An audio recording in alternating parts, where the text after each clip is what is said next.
നിങ്ങൾ എന്നെപ്പോലെ തുറന്ന് സംസാരിക്കൂ. നിങ്ങൾ കള്ളത്തരങ്ങൾ പറയരുത്.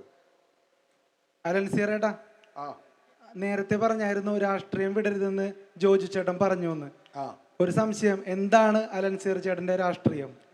എൻ്റെ ഹൃദയം ഇടതുപക്ഷത്തിരിക്കുന്നിടത്തോളം ഞാൻ ഇടതുപക്ഷത്താണ്. ഞാനൊരു പാർട്ടിയിലും മെമ്പറല്ല. ഹൃദയം ചലിക്കുന്നിടത്തോളം ഞാൻ ഇടതുപക്ഷത്താണ്. അപ്പോ ഇടതുപക്ഷവും പാർട്ടിയും രണ്ടാണോ? ആണെന്നാണ് എനിക്ക് തോന്നുന്നത്. നിങ്ങൾ എൻ്റെ ജീവിതത്തിൽ നടന്ന കാര്യം അറിയോ? നിങ്ങൾ ഇത്രയും നേരം ജോജുവിനോട് തമിഴ് സിനിമയിൽ അഭിനയിച്ച കാര്യങ്ങളൊക്കെ ചോദിച്ചുകൊണ്ടിരുന്നു.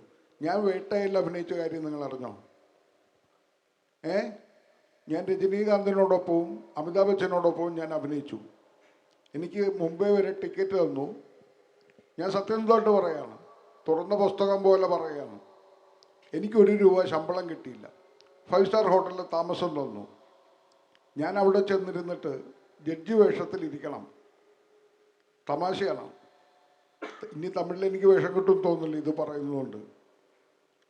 ഇവർ രണ്ടുപേരും അഭിനയിക്കുന്നത് എങ്ങനെയാണെന്ന് കാണണം എന്ന് മാത്രം മോഹിച്ചു പോയതാണ്. അല്ലാതെ തമിഴിൽ അഭിനയിക്കണമെന്നോ അവിടെ തമിഴ് കീഴടക്കണമെന്നോ എനിക്ക് താല്പര്യം ഉണ്ടായിരുന്നില്ല. ഞാൻ ആ ജഡ്ജി വേഷവും കെട്ടി ചേംബറിൽ കയറിയിരിക്കുമ്പോൾ ഒരു വശത്തിരിക്കുന്നത് രജനി സാറ്, അപ്പുറത്ത് അമിതാഭ് ബച്ചൻ സാറ്. അപ്പോൾ ഒരാളുടെ പെർഫോമൻസ് ഞാൻ കാണുകയാണ്. എനിക്ക് എൻ്റെ ഷോട്ടില്ല, എനിക്ക് ഇവരുടെ പെർഫോമൻസ് ഒന്ന് നേരിട്ട് കാണണം.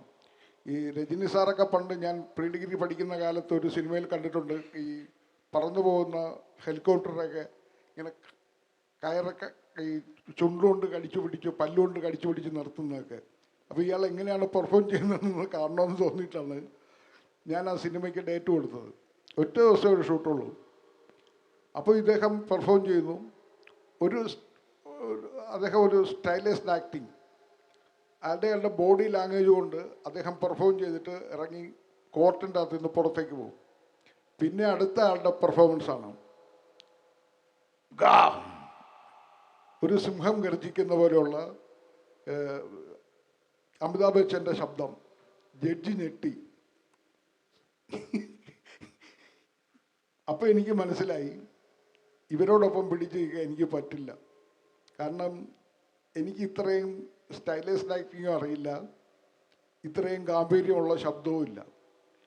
നമ്മളിങ്ങനെ ഈ ദിലീഷ് പോത്തൻ്റെ കൂടെയും ശരണിൻ്റെ കൂടെയും രാജീവ് രവിയുടെ കൂടെയൊക്കെ മര്യാദയ്ക്ക് അഭിനയിച്ച് നടന്നാൽ മതി.